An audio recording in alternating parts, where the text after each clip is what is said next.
মার্কিন যুক্তরাষ্ট্র বুঝতে পারছে যে বিমান হামলা করে ইরানকে পরাজিত করা যাবে না। সেই কারণে তারা এখন স্থল বাহিনী মোতায়েন করা এবং স্থল বাহিনী দিয়ে অভিযান চালানোর চিন্তা ভাবনা করছে। সেই কারণে মার্কিন প্রতিরক্ষা মন্ত্রী এক সংবাদ সম্মেলনে বলছেন যে ইরানে স্থল বাহিনী মোতায়েনের সম্ভাবনা রয়েছে। তিনি এই সম্ভাবনা নাকচ করেননি। যুক্তরাষ্ট্রের ইরান অভিযান অন্তহীন কোনো যুদ্ধ নয়। তিনি বলছেন যে এটা অন্তহীন কোনো যুদ্ধ হবে না।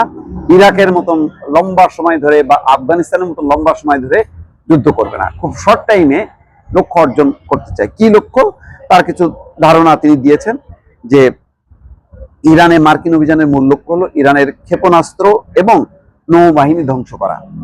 একই সঙ্গে তেহরানকে পারমাণবিক অস্ত্র অর্জন থেকে বিরত রাখা। তিনি বলেন এটা ইরাক নয়, এটি অন্তহীন কোনো বিষয় নয়।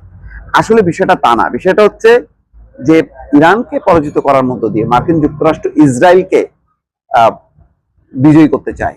ইসরায়েল যদি বিজয়ী হয় এই যুদ্ধে, আমেরিকার এই যুদ্ধে ইসরায়েল যদি বিজয়ী হয়, কারণ যৌথ ভাবে তারা হামলা করছে, তাহলে বিজয়টা স্বাদ অনুভব করবে ইসরায়েল। ইসরায়েল তখন সৌদি আরব সহ সমস্ত আরব দেশগুলোর উপর প্রভুত্ব কায়েম করতে পারবে এবং আমেরিকা যা বলবে, আমেরিকার কথা অনুযায়ী ইসরায়েল রাজত্ব চালাবে। অর্থাৎ পুরো কর্তৃত্ব নেতৃত্ব চলে যাবে কার কাছে? ইসরায়েলের কাছে। আসল লক্ষ্য সেটা। কারণ বর্তমান যে নেতৃত্ব ইরানে, তার সাথে পেরে উঠছে না। এত ক্ষয়ক্ষতি, প্রধান ধর্মীয় নেতা নেই, প্রতিরক্ষা মন্ত্রী নেই, সেনাপ্রধান নেই, 42 জন। খামেনি শুধু নিজে মারা যাননি, তার স্ত্রী মারা গেছেন, তার জামাই মারা গেছে, মেয়ে মারা গেছে, নাতি মারা গেছে।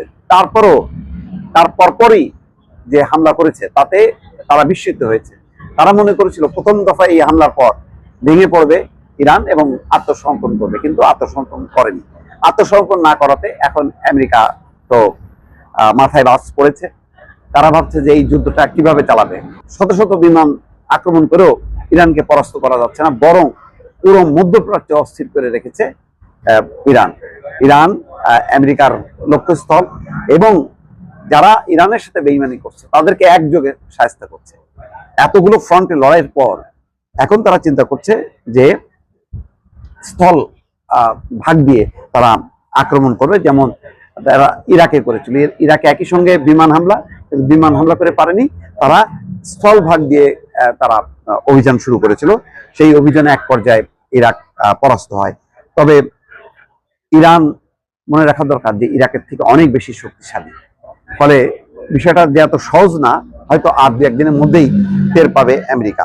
মার্কিন প্রতিরক্ষা মন্ত্রী বলছেন যে বর্তমানে ইরানে মার্কিন স্থল বাহিনী নেই, তবে তিনি ভবিষ্যৎ স্থল বাহিনী মোতায়েনের সম্ভাবনা নাকচ করেননি। মার্কিন প্রতিরক্ষা সদর দপ্তর পেন্টাগনে এক সংবাদ সম্মেলনে মার্কিন বাহিনী এই বলছেন, মার্কিন স্বার্থ রক্ষায় ওয়াশিংটন যতটুকু পর্যন্ত অগ্রসর হবে। মার্কিন লক্ষ্য অর্জনে তারা কি পদক্ষেপ নিতে পারে তার শত্রুপক্ষকে জানিয়ে দেওয়াটা বুদ্ধিমানের কাজ হবে না। টেকনিক্যাল নানান রকম কথাবার্তা বলছে। মোট কথা, পেন্টাগন বা আমেরিকা, ইসরায়েল বুঝতে পারছে যে ইরানকে পরাজিত করা অতটা সহজ না।